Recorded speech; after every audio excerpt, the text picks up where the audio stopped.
اعوذ باللہ من الشیطان الرجیم بسم اللہ الرحمن الرحیم رب ہب لی من الصالحین۔ اور اب دل سے ایک دعا نکلی، پروردگار مجھے عطا فرما کوئی نیک بیٹا، صالح بیٹا، ہب لی، مجھے دے، بخش دے۔ فبشرناہ بغلام حلیم، تو ہم نے اسے ایک ایسے بیٹے کی بشارت دی جو حلیم ہے۔ اس لفظ حلیم کے بارے میں ایک بات بہت نوٹ کر لیجئے، یہ قرآن مجید میں صرف اللہ کے لیے آیا ہے یا صرف دو اشخاص کے لیے، حضرت ابراہیم کے لیے اور حضرت اسماعیل کے لیے۔ تیسری کسی جگہ پر کسی شخصیت کے لیے حلیم کا لفظ نہیں آیا۔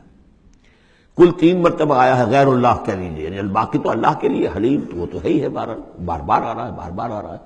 لیکن اللہ کی یہ شان وہ ہے کہ جو گویا کہ زیادہ عام نہیں ہے لوگوں کے اندر، ورنہ یہ کہ کچھ نہ کچھ عکس ہر چیز کا اللہ کی صفات کا لوگوں میں ہے، لیکن حلم جس کو کہتے ہیں،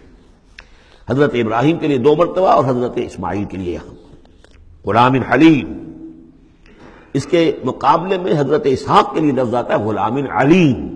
علیم اور حلیم، اس کو اچھی طرح نوٹ کر لیجیے، ایک میں علم زیادہ اور انہی سے پھر آگے جو ہے نبوت کا سلسلہ چلا ہے، اور ایک میں حلم زیادہ، وہ حضرت اسماعیل ہے۔ فلما بلغ معه السعي قال يا بني اني ارى في المنام اني اصبحك فانظر ماذا ترى، تو پھر جب وہ پہنچے اس عمر کو کہ ان کے ساتھ بھاگ دوڑ کر سکیں، ان کے کام میں ہاتھ بٹا سکیں، قال یا بني، انہوں نے کہا ہے میرے بیٹے میں تو دیکھ رہا ہوں، انی ارا فعل مضارع ہے کہ 3 دن ہو گئے مجھے دیکھتے ہوئے، خواب دیکھ رہا ہوں، ایک ہی خواب میں نیند میں دیکھ رہا ہوں، انی اصبحک، کہ میں تمہیں ذبح کر رہا ہوں، فانظر ماذا ترى، تو دیکھو تمہاری رائے کیا ہے، تمہارا کیا خیال ہے۔ قال یا ابت افعل ما تؤمر، یہ ہے ان کا حلم۔ انہوں نے کہا فوراً ابا جان کر گزریے جس چیز کا آپ کو حکم ہو رہا ہے۔ انہیں معلوم ہے کہ میرے والد نبی ہیں اور میرے والد کا خواب وہی ہے، وہ کوئی ایسا خیال نہیں ہے کہ جو من گھڑت خیال ہو یا کسی شیطان کی طرف سے کوئی ان کو جو ہے اس طرح کی چیز جو ہے وہ دکھائی جا رہی ہو۔ تو انہوں نے کچھ نہیں کہا، ابا جان پتہ نہیں سوچیے تو صحیح ہے، خواب واقعی خواب صحیح ہے، سچا ہے، کیا ہے، نہیں کچھ نہیں۔ یا ابت افعل ما تؤمر ستجدنی انشاءاللہ من الصابرین قریب، انشاءاللہ آپ مجھے پائیں گے صبر کرنے والوں میں۔ یہی میں سمجھتا ہوں کہ ان کا وہ رویہ ہے کہ جس کی وجہ سے یہ حلیم کا خطاب اللہ تعالیٰ کی طرف سے انہیں ملا ہے۔ یہاں یہ بات بھی نوٹ کر لیجئے کہ یہود نے بڑی زبردست کوشش کی ہے تورات میں تحریف کرنے کی، کہ ذبیح اللہ حضرت اسماعیل کے بجائے حضرت اسحاق کو قرار دیا جائے۔ جگہوں کے نام بدل دیے ہیں، فلسطین میں بھی ایک علاقہ، ایک جگہ کا نام مریا رکھ دیا ہے، مروا، جیسے مروا کے اوپر قربان گاہ تھی، وہ مریا وہاں بنا دیا ہے۔ وہاں بھی ایک مکہ بنا دیا، وادی بقا، وادی بقا وہ مکہ، اس لیے کہ مکہ جو ہے وہ وادی مکہ تھی، جس میں کہ یہ اللہ تعالیٰ نے حضرت ابراہیم کو وہ جگہ بتائی کہ یہ ہے بیت اللہ کا مقام۔ اور یہ کہ عجیب بات یہ ہے کہ بعض ہمارے مفسرین بھی ان کے اس پروپیگنڈے سے متاثر ہو گئے ہیں، اور یہ کہ ذبیح اللہ جو ہے وہ حضرت اسماعیل نہیں بلکہ حضرت اسحاق ہے۔ غالباً اگر میرا حافظہ ٹھوکر نہیں کھا رہا تو تبری اس مغالطے میں مبتلا ہو گئے، بہت بڑے مفسر ہیں۔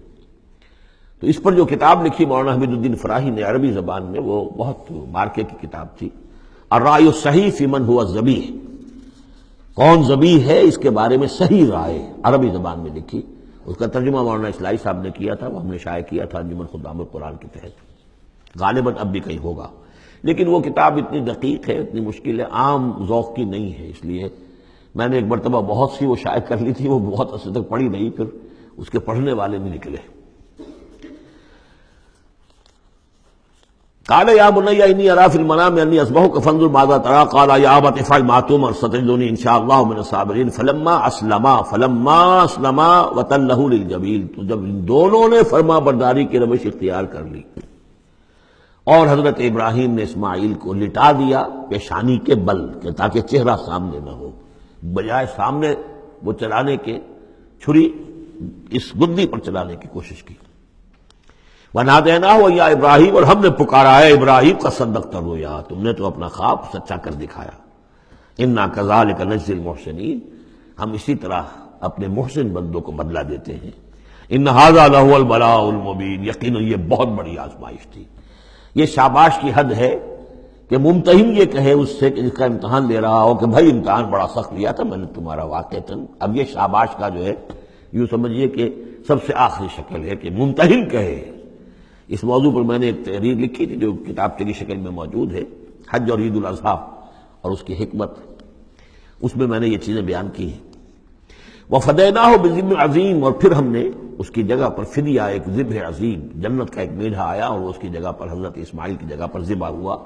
اور اسی کی پھر اب یہ یاد ہے کہ جو بنائی جا رہی ہے قربانی جو ہوتی ہے، وَتَرَكْنَا عَلَيْهِ فِي الْآخِرِينَ، اسی پر ہم نے پھر باقی رکھا پچھلوں میں بھی۔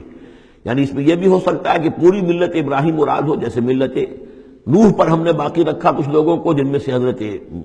ابراہیم بھی تھے، اور یہ بھی کہ اس قربانی کا خاص طور پر جو ہے اس کا ذکر کیا جا رہا ہو۔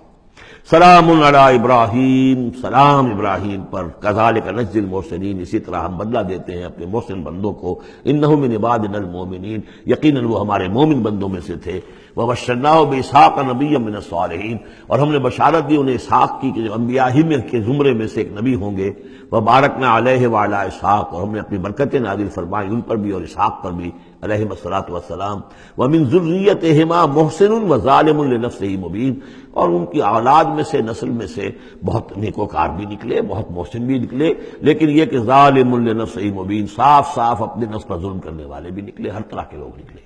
صدق اللہ العظیم۔